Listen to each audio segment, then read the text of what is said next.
Hi hello guys, welcome back to my channel. ಹೇಗಿದ್ದೀರಾ ಎಲ್ಲರೂ? Hope ಎಲ್ಲರೂ ಚೆನ್ನಾಗಿದ್ದೀರಾ ಅಂತ ಅನ್ಕೊಳ್ತೀನಿ. ನಾನು ಕೂಡ ಅಷ್ಟೇ ತುಂಬಾ ಚೆನ್ನಾಗಿದ್ದೀನಿ ಗೈಸ್. ಎಲ್ಲರಿಗೂ ಆಯುಧ ಪೂಜೆ ಹಾಗೂ ವಿಜಯದಶಮಿ ಹಬ್ಬದ ಶುಭಾಶಯಗಳನ್ನ ಹೇಳ್ತಾ ಇವತ್ತಿನ ವ್ಲಾಗ್ನ ಸ್ಟಾರ್ಟ್ ಮಾಡ್ಕೊಂಡಿದ್ದೀನಿ. ಈಗ ಟೈಮ್ ಬಂದು ತುಂಬಾನೇ ಟೈಮ್ ಆಗಿದೆ. ನಾನು ಆಕ್ಚುಲಿ ಇಷ್ಟು ದಿನದಲ್ಲಿ ನಾನು ಯಾವತ್ತೂ ಕೂಡ ಇಷ್ಟೊತ್ತಲ್ಲಿ ವ್ಲಾಗ್ನ ಮಾಡಿಲ್ಲ. ಬಟ್ ಒಂದೇ ಒಂದು ನಿಮಗೆ ಒಂದು ಪರಿಹಾರ ಶಾಸ್ತ್ರದ ಬಗ್ಗೆ ತಿಳಿಸ್ಕೊಡೋಣ. ಯಾಕಂದ್ರೆ ಅದನ್ನ ನೀವು ನಾಳೆನೇ ಮಾಡ್ಬೇಕಾಗತ್ತೆ. ಬಿಕಾಸ್ ನಾಳೆ ಬಂದು ವಿಜಯದಶಮಿ ಇದೆ ಅಲ್ವಾ. ಸೊ ಹಾಗಾಗಿ ಅಕಸ್ಮಾತ್ ಗೈಸ್ ಬೇಗನೆ ಏನಾದ್ರೂ ಅಪ್ಲೋಡ್ ಆದ್ರೆ, ಅಂದ್ರೆ ಎಡಿಟಿಂಗ್ ಎಲ್ಲ ಇರುತ್ತಲ್ವಾ, ಅದೆಲ್ಲ ಮುಗಿಸಿ ನಾನು ಇವತ್ತು ನೈಟ್ ನಿಮ್ಗೆ ಅಪ್ಲೋಡ್ನ ಮಾಡ್ತೀನಿ. ಇಲ್ಲ ಅಂತಂದ್ರೆ ನಾಳೆ ಬೆಳಿಗ್ಗೆ ನಿಮ್ಗೆ ಹಾಕ್ತೀನಿ. ನೀವು ಸಂಜೆ ಒಳಗಡೆ ಅಂದ್ರೆ ನೀವು ನೈಟ್ ಮಲ್ಗೋ ಅಷ್ಟರಲ್ಲಿ ಈ ಒಂದು ಪರಿಹಾರನ ನೀವು ಮನೆಯಲ್ಲಿ ಮಾಡ್ಕೊಳ್ಬೇಕಾಗತ್ತೆ. ಅದು ರಹಸ್ಯವಾಗಿ ಮಾಡ್ಕೊಳ್ಬೇಕಾಗತ್ತೆ. ಓಕೆನಾ?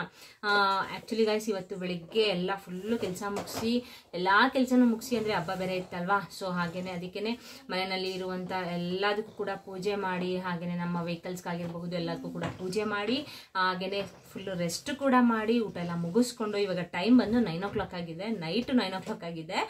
ಸೊ ಇದೊಂದು ತಂತ್ರದ ಬಗ್ಗೆ ತಿಳಿಸ್ಕೊಡೋಣ ಅಂತ ವಿಡಿಯೋನ ಮಾಡ್ತಿದ್ದೀನಿ. ಹಾಗೇನೆ ಗೈಸ್ ಏನಂತ ಅಂದ್ರೆ, ಈಗ ಬಂದು ಅಂತಂದ್ರೆ ಇವತ್ತು ಬಂದು ಆಯುಧ ಪೂಜೆ ಅಲ್ವಾ. ನೀವೆಲ್ಲರೂ ಕೂಡ ಹಬ್ಬನ ತುಂಬಾ ಚೆನ್ನಾಗಿ ಆಚರಣೆ ಮಾಡಿರ್ತೀರಾ ಅಂತ ಅನ್ಕೊಳ್ತೀನಿ.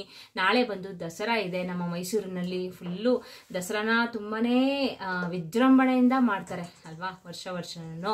ಸೊ ಹಾಗಾಗಿ ಯಾರ್ಯಾರು ದಸರಾ ನೋಡಕ್ ಬರ್ತೀರಾ ಅವರೆಲ್ಲ ಹುಷಾರಾಗಿ ಬಂದು ನೋಡ್ಕೊಂಡು ಹೋಗಿ ಅಂತ ನಾನು ಕೂಡ ಕೇಳ್ಕೊಳ್ತೀನಿ. ಯಾಕಂದ್ರೆ ತುಂಬಾನೇ ಪ್ರತಿ ವರ್ಷನೂ ಅಷ್ಟೇ ತುಂಬಾನೇ ರಶ್ ಆಗ್ತಾನೆ ಇರುತ್ತೆ ಅಲ್ವಾ. ಸೊ ರಶ್ ಅಲ್ಲಿ ಫುಲ್ಲು ಮಕ್ಕಳನ್ನೆಲ್ಲ ದಯವಿಟ್ಟು ಯಾರು ಕೂಡ ಚಿಕ್ಕ ಚಿಕ್ಕ ಮಕ್ಕಳಿದ್ರೆ ದಯವಿಟ್ಟು ಕರ್ಕೊಂಡು ಬರಬೇಡಿ. ಓಕೆನಾ? ಯಾಕಂದ್ರೆ ತುಂಬಾನೇ ರಶ್ ಇರುತ್ತಲ್ವಾ. ಸೊ ಎಷ್ಟು ನಾವು ಖುಷಿಯಿಂದ ಬರ್ತೀವೋ ಅಷ್ಟೇ ನಮ್ಮ ಸೇಫ್ಟಿ ಕೂಡ ಇಂಪಾರ್ಟೆಂಟ್ ಆಗಿರುತ್ತೆ ಅಲ್ವಾ. ಸೊ ಅದಕ್ಕೋಸ್ಕರ ಹೇಳಿದೆ. ಹಾಗೇನೆ ಗೈಸ್ ಇವತ್ತಿನ ವ್ಲಾಗ್ ಬಗ್ಗೆ ನೀವು ಆಲ್ರೆಡಿ ತಮ್ಮನೆಲ್ಲ ನೋಡಿರ್ತೀರಾ ಅಲ್ವಾ. ಈ ಒಂದು ಚಿಕ್ಕ ತಂತ್ರನ ನೀವು ಮನೆಯಲ್ಲಿ ಮಾಡ್ಕೊಳ್ಳೋದ್ರಿಂದ ಏನ್ ಯೂಸ್ಫುಲ್ ಆಗುತ್ತೆ, ಹಾಗೇನೆ ಈ ಒಂದು ಚಿಕ್ಕ ತಂತ್ರಕ್ಕೆ ಏನೇನು ಪದಾರ್ಥಗಳನ್ನ ನೀವು ಯೂಸ್ ಮಾಡಬೇಕು, ಎಲ್ಲಾನು ಕೂಡ ಪ್ರತಿ ಒಂದು ಡೀಟೇಲ್ಸ್ ಆಗಿ ನಾನು ಇವತ್ತಿನ ವಿಡಿಯೋದಲ್ಲಿ ನಿಮಗೆ ತಿಳಿಸ್ಕೊಡ್ತಾ ಹೋಗ್ತೀನಿ. ಅದಕ್ಕಿಂತ ಮುಂಚೆ ನಿಮಗೆ ಗೊತ್ತಲ್ಲ, ನನ್ನ ಚಾನಲ್ಗೆ ಸಬ್ಸ್ಕ್ರೈಬ್ ಮಾಡ್ಕೊಳ್ಳಿದವರು ದಯವಿಟ್ಟು ನನ್ನ ಚಾನಲ್ಗೆ ಸಬ್ಸ್ಕ್ರೈಬ್ ಮಾಡ್ಕೊಂಡು ಸಪೋರ್ಟ್ ಮಾಡಿ. ಈ ವಿಡಿಯೋ ನಿಮಗೆ ಯೂಸ್ಫುಲ್ ಅಂತ ಅನ್ಸಿದ್ರೆ ದಯವಿಟ್ಟು ಒಂದು ಲೈಕ್ ಕೊಡೋದನ್ನ ಮರಿಬೇಡಿ. ಹಾಗೇನೆ ಇನ್ನೊಬ್ರ ಕಷ್ಟಕ್ಕೆ ನಿಮ್ಮ ಒಂದು ಲೈಕ್ ತುಂಬಾನೇ ಹೆಲ್ಪ್ ಆಗುತ್ತೆ ಅಂತ ನಾನು ನಿಮ್ಮ ಹತ್ರ ಕೇಳ್ಕೊಳ್ತೀನಿ. ದಯವಿಟ್ಟು ಒಂದು ಲೈಕ್ ಕೊಡಿ ಅಂತ. ಏನಕ್ಕೆ ಮೇಡಮ್ ಅಂತ ಕೇಳ್ಬೋದು. ನಿಮ್ಮ ಒಂದು ಲೈಕ್ ಅಂತಂದ್ರೆ ಗೈಸ್, ನೀವು ಆದಷ್ಟು ಲೈಕ್ ಕೊಟ್ಟಷ್ಟು ತುಂಬಾ ಜನ ಕಷ್ಟದಲ್ಲಿ ಇರ್ತಾರೆ ಅಲ್ವಾ. ಅವರೆಲ್ಲರಿಗೂ ಕೂಡ ತುಂಬಾ ಜನ ಕಷ್ಟದಲ್ಲಿ ಇಟ್ಕೊಂಡು ಯಾವ್ಯಾವ ರೀತಿ ಪರಿಹಾರಗಳನ್ನ ಮಾಡ್ಕೊಳ್ಬೇಕು ಅಂತ ಗೊತ್ತಿರೋದಿಲ್ಲ. ಅವರೆಲ್ಲರಿಗೂ ಕೂಡ ಅಂದ್ರೆ ತುಂಬಾ ನೀವು ಆದಷ್ಟು ಲೈಕ್ ಕೊಟ್ಟಷ್ಟು ವಿಡಿಯೋ ಅನ್ನೋದು ಫುಲ್ಲು ಲೀಕ್ ಆಗುತ್ತೆ. ಓಕೆನಾ? ಲೀಕ್ ಆದ್ರೆ ಬೇರೆಯವ್ರ ಕಷ್ಟಕ್ಕೂ ನಿಮ್ಮ ಒಂದು ಲೈಕ್ ನೆರವಾಗುತ್ತೆ. ನಿಮಗೂ ಕೂಡ ದೇವರು ಒಳ್ಳೇದು ಮಾಡೇ ಮಾಡ್ತಾರೆ. ಓಕೆನಾ? ಸೊ ಅದಕ್ಕೋಸ್ಕರ ಹೇಳ್ತಾ ಇರೋದು. ವ್ಯೂಸ್ಗೋಸ್ಕರ ಇಲ್ಲ ಲೈಕ್ಸ್ಗೋಸ್ಕರ ಇಲ್ಲ ಕಮೆಂಟ್ಗೋಸ್ಕರ ನಾನು ನಿಜವಾಗ್ಲೂ ಹೇಳ್ತಾ ಇಲ್ಲ ಗೈಸ್. ಓಕೆನಾ? ಸೊ ನಿಮ್ಮ ಒಂದು ಲೈಕ್ ಇನ್ನೊಬ್ರ ಕಷ್ಟಕ್ಕೆ ನೆರವಾಗ್ಲಿ ಅಂತ ನಾನು ಕೂಡ ಕೇಳ್ಕೊಳ್ತಾ ಇವತ್ತಿನ ವ್ಲಾಗ್ನ ಸ್ಟಾರ್ಟ್ ಮಾಡ್ಕೊಳ್ತಾ ಇದ್ದೀನಿ ಗೈಸ್. ಆಯುಧ ಪೂಜೆ ಮತ್ತೆ ವಿಜಯದಶಮಿ ಇದೆ ಅಲ್ವಾ. ಆಕ್ಚುಲಿ ಇವತ್ತು ಕೂಡ ನೀವು ಇದನ್ನ ಮಾಡ್ಬೋದಿತ್ತು ಈ ಪರಿಹಾರನ. ಬಟ್ ನನಗೆ ಸ್ವಲ್ಪ ಕೆಲಸ ಜಾಸ್ತಿ ಇದ್ದಿದ್ರಿಂದ ನನಗೆ ಇದನ್ನ ನಿಮ್ಗೆ ಬೇಗನೆ ತಿಳಿಸ್ಕೊಡಕ್ ಆಗ್ಲಿಲ್ಲ. ಅದು ನೋಡಿ ನೈಟ್ ನಾನು 9 o'clock ಅಲ್ಲಿ ಇರು ಪಾಪು.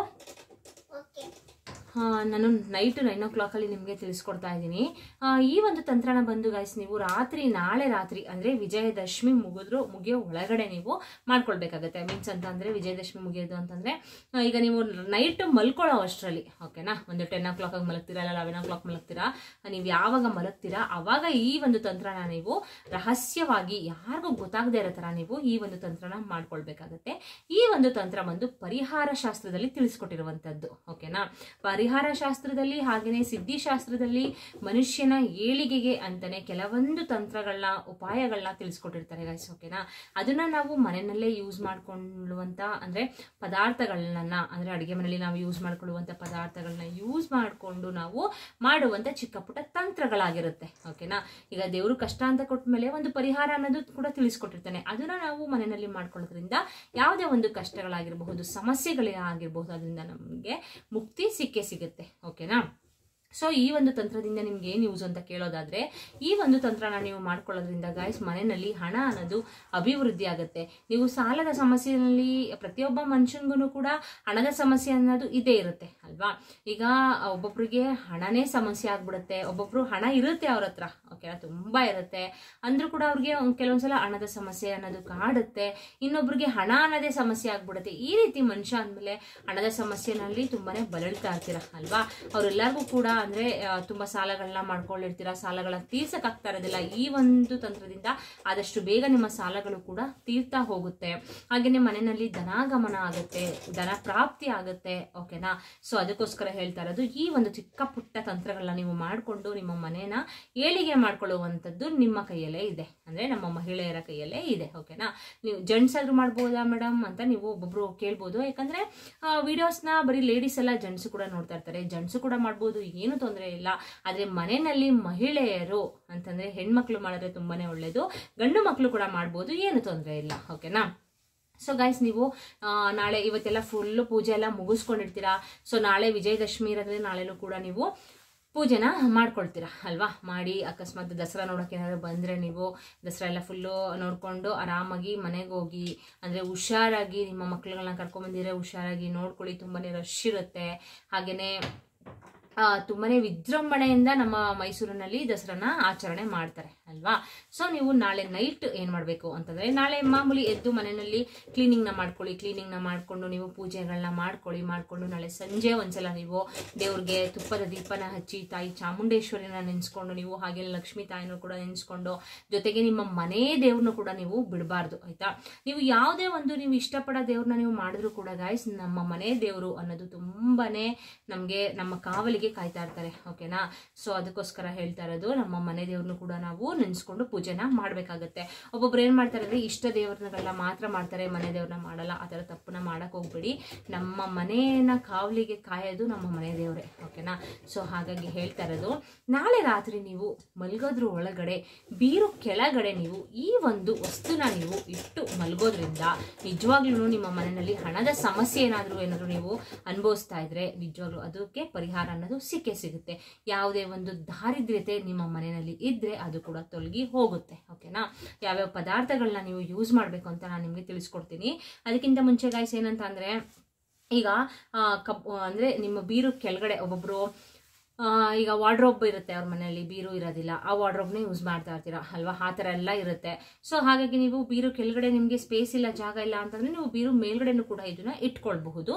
ಆದರೆ ಯಾರಿಗೂ ಕೂಡ ಇದು ಗೊತ್ತಾಗಬಾರ್ದು. ನಿಮ್ಮ ಮನೆಯಲ್ಲಿ ಇರುವಂತ ಸದಸ್ಯರು ಅಂದ್ರೆ ನಿಮ್ಮ ಮನೆಯಲ್ಲಿ ಇರುವಂತ ಸದಸ್ಯರಿಗೆ ಗೊತ್ತಾದ್ರೆ ಏನೂ ತೊಂದರೆ ಇಲ್ಲ. ಆದರೆ ಹೊರಗಡೆಯವ್ರಿಗಾಗ್ಲಿ ಇನ್ನೊಬ್ರಿಗಾಗ್ಲಿ ಮತ್ತೊಬ್ರಿಗಾಗ್ಲಿ ನೀವು ಯಾವುದೇ ಕಾರಣಕ್ಕೂ ನಾನು ಈ ಥರ ಒಂದು ತಂತ್ರನ ಮಾಡ್ಕೊಳ್ತಿದ್ದೀನಿ ಅಂತ ದಯವಿಟ್ಟು ಹೇಳಕ್ಕಂತೂ ಹೋಗ್ಬೇಡಿ. ಆಯ್ತಾ? ಒಬ್ಬೊಬ್ರು ಕೆಟ್ಟ ಕಣ್ಗಳು ಚೆನ್ನಾಗಿರೋದಿಲ್ಲ ಗಾಯ್ಸ್. ಏನಂತ ಅಂದ್ರೆ ಈ ಮನುಷ್ಯಂದು ಕೆಟ್ಟ ದೃಷ್ಟಿ ಬಿದ್ರಂತೂ ನಿಜವಾಗ್ಲೂ ಮನುಷ್ಯ ಅಂತೂ ಉದ್ಧಾರ ಆಗೋದಿಲ್ಲ. ಮನುಷ್ಯನ್ ಕೆಟ್ಟ ದೃಷ್ಟಿನೇ ಮನುಷ್ಯನ ಉದ್ಧಾರ ಮಾಡೋದಿಲ್ಲ. ಓಕೆನಾ?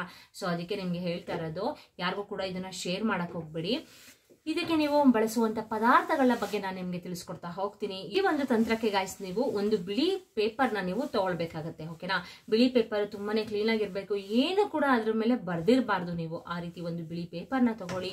ಬಿಳಿ ಪೇಪರ್ನ ತಗೊಂಡು ಅದಕ್ಕೆ ಸ್ವಲ್ಪ ಒಂದು ಕೈ ಇಡೀ ಮುಷ್ಟಿಯಷ್ಟು ನೀವು ಕಲ್ಲುಪ್ಪುನ ನೀವು ಅದ್ರ ಮೇಲೆ ಹಾಕ್ಬೇಕಾಗತ್ತೆ. ಆಯ್ತಾ? ಕಲ್ಲುಪ್ಪು ಅನ್ನೋದು ನಿಮ್ಗೆ ಆಲ್ರೆಡಿ ಗೊತ್ತು, ಅಂದ್ರೆ ಮಾತೆ ಮಹಾಲಕ್ಷ್ಮಿಯ ಸ್ವರೂಪ ಕಲ್ಲುಪ್ಪು. ಹಾಗೇನೆ ಮತ್ತೆ ಮಹಾಲಕ್ಷ್ಮಿಯ ಸೋದರಿ ಅಂತ ಕೂಡ ಕರೀತಾರೆ ಅಲ್ವಾ?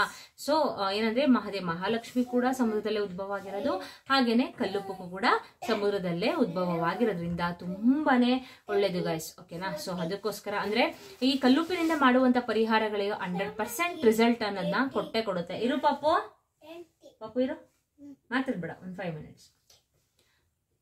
ಕಲ್ಲುಪ್ಪು ಅನ್ನೋದು ಗೈಸ್ ನಿಮ್ಗೆ ತುಂಬಾನೇ ಒಂದು ಪ್ರಾಮುಖ್ಯತೆನ ಕೊಡುತ್ತೆ. ಆಯ್ತಾ? ಅಂದ್ರೆ ಒಂದು ನಮ್ಮ ಹಿಂದೂ ಸಂಪ್ರದಾಯದಲ್ಲಿ ಕಲ್ಲುಪ್ಪುನ ಮತ್ತೆ ಮಹಾಲಕ್ಷ್ಮಿಗೆ ಹೋಲಿಸೋದ್ರಿಂದ ನಾವು ತುಂಬಾನೇ ಪ್ರಾಮುಖ್ಯತೆ ಇದೆ. ಆಯ್ತಾ? ಅಂದ್ರೆ ಒಂದು ದೃಷ್ಟಿ ದೋಷಕ್ಕಾಗಿರಬಹುದು, ದೃಷ್ಟಿ ತೆಗಿಲಿಕ್ಕಾಗಿರಬಹುದು, ಹಾಗೇನೆ ನಮ್ಗೆ ಪ್ರತಿದಿನ ನಾವು ತಿನ್ನುವಂತ ಆಹಾರ ಪದಾರ್ಥಗಳಿಗಾಗಿರಬಹುದು ಯೂಸ್ ಮಾಡ್ಕೊಳ್ತೀವಿ ಅಲ್ವಾ? ಸೊ ತುಂಬಾನೇ ಒಂದು ಪ್ರಾಮುಖ್ಯತೆಯನ್ನ ಕೊಡ್ತೀವಿ. ಸೊ ಹಾಗಾಗಿ ಒಂದು ಕಲ್ಲುಪ್ಪಿನಲ್ಲಿ ಮಾಡುವಂತ ತಂತ್ರಗಳಿಗೆ 100% ರಿಸಲ್ಟ್ ಅನ್ನ ಕೊಟ್ಟೇ ಕೊಡುತ್ತೆ. ಅದಕ್ಕೋಸ್ಕರ ನೀವು ಒಂದು ಕೈ ಇಡೀ ಮುಷ್ಟಿಯಷ್ಟು ಕಲ್ಲುಪ್ಪನ್ನ ನೀವು ಆ ಪೇಪರ್ ಮೇಲೆ ಹಾಕೊಳ್ಬೇಕಾಗತ್ತೆ. ಸರಿನಾ?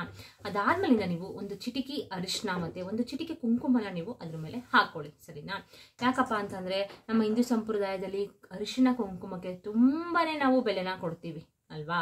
ತುಂಬಾನೇ ಅಂತಂದ್ರೆ ಒಂದು ಒಳ್ಳೆ ಕಾರ್ಯಗಳನ್ನ ಮಾಡೋದಕ್ಕೋಸ್ಕರ, ಹಾಗೇನೆ ದೇವ್ರ ಪೂಜೆ ಮಾಡೋದಕ್ಕೋಸ್ಕರ ಪ್ರತಿ ಒಂದಕ್ಕೂ ಕೂಡ ನಾವು ಅರಿಶಿನ ಕುಂಕುಮನ ನಾವು ಯೂಸ್ ಮಾಡ್ತೀವಿ ಅಲ್ವಾ? ತುಂಬಾನೇ ಪ್ರಾಮುಖ್ಯತೆನ ಕೊಡ್ತೀವಿ. ಅದಕ್ಕೋಸ್ಕರ ನೀವು ಒಂದು ಚಿಟಿಕೆ ಅರಿಶಿನ ಮತ್ತೆ ಒಂದು ಚಿಟಿಕೆ ಕುಂಕುಮನ ಆ ಪೇಪರ್ ಮೇಲೆ ನೀವು ಕಲ್ಲುಪ್ಪನ ಹಾಕಿರ್ತಿರಲ್ಲ ಅದ್ರ ಮೇಲೆ ಹಾಕೊಳ್ಬೇಕಾಗತ್ತೆ. ಸರಿನಾ. ಸೊ ಅದಾದ್ಮೇಲಿಂದ ಗೈಸ್ ನೀವು ಈಗ ನವರಾತ್ರಿ ಮುಗ್ದಿದೆ ಅಲ್ವಾ. ಸೊ ನೀವು ನವ ಅಂತಂದ್ರೆ 9 ಏಲಕ್ಕಿನ ನೀವು ತಗೊಳ್ಬೇಕು. 9 ಏಲಕ್ಕಿನ ತಗೊಂಡು ಅದ್ರ ಮೇಲೆ ಹಾಕ್ಬೇಕಾಗತ್ತೆ. ಯಾಕಪ್ಪ ನೀವು ಏಲಕ್ಕಿ ತಗೋಬೇಕು ಅಂತ ಕೇಳಬಹುದು. ಏಲಕ್ಕಿ ಅನ್ನೋದು ಒಂದು ದುಡ್ಡನ್ನ ಗಾಯ್ಸ್, ಹಣನ ಒಂದು ಮ್ಯಾಗ್ನೆಟ್ ತರ ಎಳೆಯುವಂತ ಶಕ್ತಿ ಏಲಕ್ಕಿಗೆ ಇದೆ. ಸೊ ಅದಕ್ಕೋಸ್ಕರ 9 ಏಲಕ್ಕಿನೇ ತಗೊಳ್ಳಿ. ಅದು ಚೆನ್ನಾಗಿರ್ಬೇಕು, ಒಡೆದೋಗಿರಬಾರ್ದು. ಕ್ಲೀನಾಗಿ ನೋಡ್ಕೊಂಡು ಚೆನ್ನಾಗಿರೋದನ್ನ ನೀವು 9 ಏಲಕ್ಕಿನ ತಗೊಂಡು ಅದ್ರ ಮೇಲೆ ಹಾಕೊಳ್ಳಿ. ಹಾಕ್ಬಿಟ್ಟು ನೀವು ಯಾವುದಾದ್ರೂ ಒಂದು ಕೆಂಪು ಹೂವನ್ನ ಅದ್ರ ಮೇಲೆ ನೀವು ಇಟ್ಕೊಳ್ಬೇಕಾಗತ್ತೆ. ಸರಿನಾ. ಒಂದು ಕೆಂಪು ಹೂವನ್ನ ಇಟ್ಕೊಳ್ಳಿ, ಒಂದು ಬಿಳಿ ಪೇಪರ್ನ ತಗೊಳ್ಳಿ, ಒಂದು ಮುಷ್ಟಿ ಕೈ ಹಿಡಿಯಷ್ಟು ಕಲ್ಲುಪ್ಪನ್ನ ಹಾಕಿ, ಹಾಗೇನೆ ಅದ್ರ ಮೇಲೆ ಸ್ವಲ್ಪ ಅರಿಶಿನ ಕುಂಕುಮ ಹಾಕಿ, ಹಾಗೇನೆ 9 ಏಲಕ್ಕಿನ ಹಾಕಿ, ಅದ್ರ ಜೊತೆಗೆ ಗಾಯ್ಸ್ ಒಂದು ಕೆಂಪು ಹೂವ ಯಾವ್ದಾದ್ರೂ ಪರವಾಗಿಲ್ಲ, ಆ ಕೆಂಪು ಹೂವನ್ನ ಇಟ್ಟುಬಿಟ್ಟು ನೀವು ಅದನ್ನ ಕೈಯಲ್ಲಿ ಇಟ್ಕೊಂಡು ಮಾತೆ ಮಹಾಲಕ್ಷ್ಮಿನ ನೀವು ಕೇಳ್ಕೊಳ್ಬೇಕು, ಸಂಕಲ್ಪನ ಮಾಡ್ಕೊಳ್ಬೇಕಾಗತ್ತೆ. ಸರಿನಾ. ಅಂದ್ರೆ ನಮ್ಮ ಮನೆಯಲ್ಲಿ ಇರುವಂತ ಒಂದು ಹಣಕಾಸಿನ ಸಮಸ್ಯೆ ಆಗಿರಬಹುದು, ಹಾಗೇನೆ ಯಾವುದೇ ಒಂದು ಸಮಸ್ಯೆನಲ್ಲಿ ನೀವು ಬಲಳ್ತಾ ಇದ್ರೆ, ಈಗ ಯಾರೋ ಒಬ್ರು ಸಾಲನ ಕೊಟ್ಟಿರ್ತೀರಾ, ಅವರು ನಿಮ್ಗೆ ಸಾಲನ ವಾಪಸ್ ಕೊಡ್ತಾ ಇರೋದಿಲ್ಲ, ಹಾಗೆ ತುಂಬಾ ಸಾಲ ಮಾಡ್ಕೊಂಡಿರ್ತೀರಾ, ಅದನ್ನ ನಿಮ್ಗೆ ತೀರ್ಸಕ್ ಆಗ್ತಾ ಇರೋದಿಲ್ಲ, ಆ ರೀತಿ ಸಮಸ್ಯೆಗಳು ಕೂಡ ಇರುತ್ತೆ. ಅದ್ರ ಜೊತೆಗೆ ಗಾಯ್ಸ್ ಈಗ ಕೆಲ್ಸಕ್ಕೆ ಹೋಗ್ತಾ ಇರ್ತೀರಾ ಅಂತ ಅನ್ಕೊಳ್ಳಿ, ಅಲ್ಲಿ 108 ಸಮಸ್ಯೆಗಳನ್ನ ಅನುಭವಿಸ್ತಾ ಇರ್ತೀರಾ, ಇಲ್ಲ ಕೆಲಸನ ಹುಡುಕ್ತಾ ಇರ್ತೀರಾ, ಅಲ್ಲಿ ನಿಮ್ಗೆ ಕೆಲಸ ಸಿಗ್ತಾ ಇರೋದಿಲ್ಲ, ಇಲ್ಲ ಕೆಲಸ ಮಾಡೋ ಜಾಗದಲ್ಲಿ ನಿಮ್ಗೆ ಪ್ರಮೋಷನ್ ಆಗ್ತಾ ಇರೋದಿಲ್ಲ. ಈ ರೀತಿ ಯಾವುದೇ ಒಂದು ಏನೇ ಒಂದು ಸಮಸ್ಯೆ ಅನ್ನೋದನ್ನ ನೀವು ಅನುಭವಿಸ್ತಾ ಇದ್ರೆ, ಆ ಸಮಸ್ಯೆನ ಅದನ್ನ ಇಟ್ಕೊಂಡು ನೀವು ಕೈಯಲ್ಲಿ ಕೇಳ್ಕೋಬೇಕು. ಮತ್ತೆ ಮಹಾಲಕ್ಷ್ಮಿಗೆ ನೀವು ಒಂದು ಸಂಕಲ್ಪನ ಮಾಡ್ಕೊಂಡು, ಈ ರೀತಿ ನಮ್ಗೆ ಈ ರೀತಿ ಸಮಸ್ಯೆ ಇದೆ, ಈ ರೀತಿ ಸಮಸ್ಯೆನ ಪರಿಹಾರ ಮಾಡ್ಕೊಡು ತಾಯಿ ಅಂತ ನೀವು ಕೇಳ್ಕೊಂಡು ದೇವಿನ ಅದನ್ನ ಕೈಯಲ್ಲಿ ನೀವು ಹಿಡ್ಕೊಂಡು ನೀವು ಒಂದು ಸಂಕಲ್ಪನ ಮಾಡ್ಕೊಳ್ಳಿ. ಅದಕ್ಕೋಸ್ಕರನೇ ನಾನು ಈ ಒಂದು ಚಿಕ್ಕ ತಂತ್ರನ ಮಾಡ್ತಾ ಇದೀನಿ ಅಂತ ಕೇಳ್ಕೊಂಡು ನೀವು ಅದನ್ನ ತಗೊಂಡೋಗ್ಬಿಟ್ಟು ನೀವು ಬೀರು ಕೆಳಗಡೆ ನೀವು ಅದನ್ನ ಇಡ್ಬೇಕಾಗತ್ತೆ. ಸರಿನಾ. ಇಟ್ಟು ಆದ್ಮೇಲೆ ಗಾಯ್ಸ್ ಈಗ ನಾಳಿದ್ದು ಬಂದು ಅಂತಂದ್ರೆ ಈ ಒಂದು ತಂತ್ರನ ನೀವು ಗುರುವಾರ ಮಾಡ್ಕೊಳ್ತೀರಾ, ಆದ್ರೆ ನಾಳೆ ಮಾಡ್ಕೊಳ್ತೀರಾ ಅಲ್ವಾ.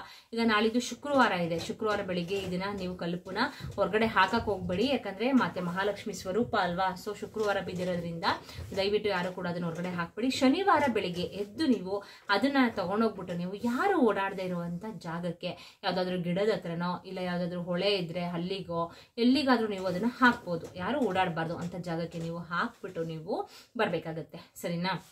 ಇದನ್ನ ನೀವು ಗೈಸ್ ನಾಳೆ ಮಾಡ್ಕೊಳ್ಳಿ. ನಿಜವಾಗ್ಲೂ ತುಂಬಾನೇ ಬೇಗನೆ ನಿಮ್ಗೆ ರಿಸಲ್ಟ್ ಅನ್ನೋದು ಸಿಕ್ಕೇ ಸಿಗುತ್ತೆ. ಬೇಕಾದ್ರೆ ನೀವು ಸಂಡೇ ಅಂದ್ರೆ ಸ್ಯಾಟರ್ಡೇ ನೀವು ಅದನ್ನ ಮಾಡ್ತೀರಾ ಅಲ್ವಾ, ತಗೊಂಡು ಹೊರಗಡೆ ಹಾಕ್ತೀರಾ, ನಾಳೆ ಮಾಡ್ತೀರಾ, ಸ್ಯಾಟರ್ಡೇ ಅದನ್ನ ತಗೊಂಡು ಹೊರಗಡೆ ಹಾಕ್ತೀರಾ. ಈ ರೀತಿ ನೀವು ಮಾಡ್ಕೊಳ್ಳಿ. ಸ್ಯಾಟರ್ಡೇ ಆದ್ಮೇಲೆ ನಿಮ್ಗೆ ಸ್ವಲ್ಪ ನಿಮ್ಗೆ ಒಂದ್ ಸ್ವಲ್ಪ ಏಳಿಗೆ ಅನ್ನೋದು ಗೊತ್ತಾಗುತ್ತೆ ನಿಮ್ಗೆನೆ. ಯಾವ ರೀತಿ ನಾನು ಈ ತಂತ್ರ ಮಾಡಿದ್ಮೇಲೆ ನಮ್ಮ ಮನೆಯಲ್ಲಿ ಯಾವ ರೀತಿ ನಮ್ಗೆ ಈ ತರ ಒಂದು ಗುಡ್ ರಿಸಲ್ಟ್ ಅನ್ನೋದು ಸಿಗ್ತಾ ಇದೆ ಅಂತ ನಿಮ್ಗೆ ಅರ್ಥ ಆಗುತ್ತೆ. ಓಕೆನಾ. ಸೊ ಅದಕ್ಕೋಸ್ಕರ ಹೇಳ್ತಾ ಇರೋದು ಆದಷ್ಟು ಬೇಗ ಇದನ್ನ ಮಾಡ್ಕೊಳ್ಳಿ, ತುಂಬಾನೇ ಒಳ್ಳೇದಂತೂ ಆಗೇ ಆಗುತ್ತೆ ಗೈಸ್. ಓಕೆನಾ. ನಾಳೆನೆ ಮಾಡ್ಕೊಳ್ಳಿ. ನಾನು ಆದಷ್ಟು ಇವಾಗಲೇ ಅಪ್ಲೋಡ್ ಮಾಡಿಕ್ಕೆ ಟ್ರೈ ಮಾಡ್ತೀನಿ, ಎಡಿಟಿಂಗ್ ಮಾಡ್ತೀನಿ ಇವಾಗಲೇ. ಬಟ್ ಎಷ್ಟೊತ್ತಿಗೆ ಅಪ್ಲೋಡ್ ಮಾಡ್ತೀನಿ ಅಂತ ಗೊತ್ತಿಲ್ಲ. ಮಿಡ್ ನೈಟ್ ಅಲ್ಲಿ ಮಾಡ್ತೀನೋ ಇಲ್ಲ ಅಂತಂದ್ರೆ ಬೆಳಿಗ್ಗೆ 6 ಗಂಟೆಗೆ ಅಂದ್ರೆ ಬೆಳಿಗ್ಗೆ ನಿಮ್ಗೆ ಹಾಕ್ತೀನೋ ಅದು ನನಗೆ ಗೊತ್ತಿಲ್ಲ. ಒಟ್ಟಲ್ಲಿ ಈ ವಿಡಿಯೋ ಅಂತೂ ನಿಮ್ಗೆ ಬಂದೇ ಬರುತ್ತೆ. ಅಕಸ್ಮಾತ್ ಯಾರಾದ್ರೂ ವಿಡಿಯೋ ಬೇಗ ನೋಡಿದ್ರೆ ಅದನ್ನ ಇನ್ನೊಬ್ರಿಗೆ ಶೇರ್ ಮಾಡಿ. ತುಂಬಾನೇ ಅಂದ್ರೆ ಅವ್ರಿಗೂ ಕೂಡ ಕಷ್ಟ ಕಾಲಕ್ಕೆ ಹೆಲ್ಪ್ ಆಗುತ್ತೆ ಆಯ್ತಾ. ಈ ಒಂದು ರೆಮಿಡಿ ತುಂಬಾನೇ ಹೆಲ್ಪ್ ಆಗುತ್ತೆ ಅವ್ರಿಗೆ. ಅದಕ್ಕೋಸ್ಕರ ಶೇರ್ ಮಾಡಿ. ಹಾಗೇನೆ ಒಂದು ಲೈಕ್ ಮಾಡೋದಂತೂ ದಯವಿಟ್ಟು ಮರೆಯಕ್ಕೆ ಹೋಗ್ಬೇಡಿ. ಹಾಗೇನೆ ಗೈಸ್ ಇದ್ರ ಜೊತೆಗೆ ನಾನು ಹಲವಾರು ವಿಡಿಯೋಸ್ನ ಇದೇ ರೀತಿ ಚಿಕ್ಕ ಪುಟ್ಟ ತಂತ್ರಗಳನ್ನ ಅಂದ್ರೆ ಯಾವ್ಯಾವ ರೀತಿ ಮಾಡ್ಕೊಳ್ಬೇಕು, ಹಾಗೇನೆ ಪರಿಹಾರ ಶಾಸ್ತ್ರದಲ್ಲಿ ತಿಳಿಸ್ಕೊಟ್ಟಿರುವಂತದ್ದು, ಸಿದ್ಧಿಶಾಸ್ತ್ರದಲ್ಲಿ ತಿಳಿಸ್ಕೊಟ್ಟಿರುವಂತದ್ದು ಎಲ್ಲದೂ ಕೂಡ ನಾನು ತುಂಬಾನೇ ವಿಡಿಯೋಸ್ ಮಾಡಿ ಹಾಕಿದ್ದೀನಿ. ಅದ್ರೆಲ್ಲಾದ್ರೂ ಕೂಡ ನಾನು ಡಿಸ್ಕ್ರಿಪ್ಷನ್ ಅಲ್ಲಿ ಲಿಂಕ್ ಅನ್ನ ಹಾಕಿರ್ತೀನಿ. ಹಾಗೇನೆ ಇನ್ನೂ ಒಂದು ವಿಷಯ ಹೇಳಲಿಕ್ಕೆ ಇಷ್ಟಪಡ್ತೀನಿ. ನಾನು ಇನ್ನೊಬ್ರು ನಾನು ನೋಡ್ಕೊಂಡಾಗ್ಲಿ ಕೇಳ್ಕೊಂಡಾಗ್ಲಿ ನಾನು ಮಾಡೋದಿಲ್ಲ ಗೈಸ್. ಇನ್ನೊಬ್ರದನ್ನ ನೋಡ್ಕೊಂಡು ನಾನು ನಿಮ್ಗೆ ಹೇಳೋದಿಲ್ಲ. ಯಾಕಂದ್ರೆ ನಾನು ಫಸ್ಟು ಅದನ್ನ ತಿಳ್ಕೊಳ್ತೀನಿ, ಹೇಗೆ ಯಾವ ರೀತಿ ಮಾಡೋದು ಅಂತ ತಿಳ್ಕೊಂಡು ಅದನ್ನ ಒಂದ್ಸಲ ಎಕ್ಸ್ಪೆರಿಮೆಂಟ್ ಮಾಡ್ತೀನಿ. ಎಕ್ಸ್ಪೆರಿಮೆಂಟ್ ಮಾಡಿ ಎಕ್ಸ್ಪೀರಿಯನ್ಸ್ನ ತಗೊಂಡು ನಾನು ನಿಮಗೆ ಶೇರ್ ಮಾಡುವಂಥದ್ದು. ಎಕ್ಸ್ಪೀರಿಯನ್ಸ್ ತಗೊಂಡಾದ್ಮೇಲೆ ನನಗೆ ಒಂದು 100%, 100ಗೆ 200% ರಿಸಲ್ಟ್ ಸಿಕ್ತು ಅಂದರೆ ಮಾತ್ರ ನಾನು ನಿಮಗೆ ಶೇರ್ ಮಾಡುವಂಥದ್ದು. ಓಕೆನಾ. ಸೊ ಅದಕ್ಕೋಸ್ಕರ ಹೇಳ್ತಾ ಇರೋದು. ಸುಮ್ಮನೆ ಆಮೇಲೆ ನೀವು ಈ ಒಂದು ಪರಿಹಾರನ ಮಾಡಿಬಿಟ್ಟು ನಿಮ್ಗೇನಾದರೂ ಹೆಲ್ಪ್ ಆಗಲಿಲ್ಲ ಅಂತಂದರೆ, ಗುಡ್ ರಿಸಲ್ಟ್ ಸಿಕ್ಕಲಿಲ್ಲ ಅಂತಂದರೆ ನೀವು ನನ್ನ ಬೈಕೊಳ್ಬಾರ್ದು ಅಲ್ವಾ. ಸೊ ಅದಕ್ಕೋಸ್ಕರ ನನ್ನ ಚಾನಲ್ನಲ್ಲಿ ನಾನು ಒಂದ್ಸಲ ಈ ರೀತಿ ಎಕ್ಸ್ಪೆರಿಮೆಂಟ್ನ ಮಾಡಿ ಎಕ್ಸ್ಪೀರಿಯನ್ಸ್ನ ತಗೊಂಡು ನಾನು ನಿಮಗೆ ಶೇರ್ ಮಾಡ್ತೀನಿ. ಓಕೆನಾ. ನಾನು ಕೂಡ ಇದನ್ನ ಮಾಡಿದ್ದೀನಿ, ನನಗೂ ಕೂಡ ತುಂಬಾನೇ ಒಳ್ಳೇದಾಗಿದೆ ಗೈಸ್. ಅದಕ್ಕೋಸ್ಕರ ನಿಮ್ಗೆ ಶೇರ್ ಮಾಡೋಣ ಅಂತ ಅಂದ್ಬಿಟ್ಟು ಇಷ್ಟೊತ್ತಲ್ಲಿ ನಾನು ವ್ಲಾಗ್ ಮಾಡ್ತಾ ಇದ್ದೀನಿ ಅಂತಂದ್ರೆ ನೀವೇ ಅರ್ಥ ಮಾಡ್ಕೊಳ್ಬೇಕು. ಅದು ಮಗು ಇಟ್ಕೊಂಡು ನಾನು ನಿಮ್ಗೆ ಈ ತರ ತಿಳಿಸ್ಕೊಡ್ತಾ ಇದ್ದೀನಿ ಅಂತಂದ್ರೆ ಏನೋ ಒಂದು ನನ್ನ ಕಡೆಯಿಂದ ನಿಮ್ಗೆಲ್ಲ ಹೆಲ್ಪ್ ಆಗ್ಲಿ ಅನ್ನೋದಕ್ಕೋಸ್ಕರ ಹೊರತು ವ್ಯೂಸ್ಗಾಗ್ಲಿ ಕಮೆಂಟ್ಸ್ಗಾಗ್ಲಿ ಲೈಕ್ಸ್ಗಾಗ್ಲಿ ಅಲ್ಲ ಗೈಸ್. ಓಕೆನಾ. ನನ್ಗೇನ್ ಗೊತ್ತು ಅದನ್ನ ನಾನು ನಿಮ್ಗೆ ತಿಳಿಸ್ಕೊಟ್ರೆ ನನಗೂ ಕೂಡ ದೇವರು ಎಲ್ಲೋ ಒಂದ್ ಕಡೆಯಿಂದ ಹೆಲ್ಪ್ ಮಾಡ್ತಾನೆ. ಈಗ ನನ್ನ ಕಡೆಯಿಂದ ನಿಮ್ಗೆ ಹೆಲ್ಪ್ ಆಗುತ್ತೆ, ನಿಮ್ ಕಡೆಯಿಂದ ಇನ್ನೊಬ್ರಿಗೆ ಹೆಲ್ಪ್ ಆಗುತ್ತೆ ಅಲ್ವಾ. ಸೊ ಅದಕ್ಕೋಸ್ಕರ ಹೇಳ್ತಾ ಇರೋದು ಅಷ್ಟೇ. ಓಕೆ ಗೈಸ್, ಇವತ್ತಿನ ವ್ಲಾಗ್ನ ಇಲ್ಲಿಗೆ ಎಂಡ್ ಮಾಡ್ತೀನಿ. ಎಲ್ಲರಿಗೂ ಕೂಡ ದೇವಿ ಚಾಮುಂಡೇಶ್ವರಿ ಎಲ್ಲರಿಗೂ ಕೂಡ ಒಳ್ಳೇದು ಮಾಡಲಿ, ಎಲ್ಲರ ಮನೆಯಲ್ಲೂ ಇರುವಂಥ ಕಷ್ಟಗಳನ್ನ ನೀಗಿಸ್ಲಿ, ಹಾಗೆಯೇ ಲಕ್ಷ್ಮೀ ತಾಯಿ ಮನೆಯಲ್ಲಿ ನಿಮ್ಮ ಎಲ್ಲರ ಮನೆಯಲ್ಲೂ ಬಂದು ನೆಲೆಸ್ಲಿ ಅಂತ ನಾನು ಕೂಡ ಕೇಳ್ಕೊಳ್ತಾ ಇವತ್ತಿನ ವಿಡಿಯೋನ ಇಲ್ಲಿಗೆ ಎಂಡ್ ಮಾಡ್ತೀನಿ. Bye bye, see you, take care.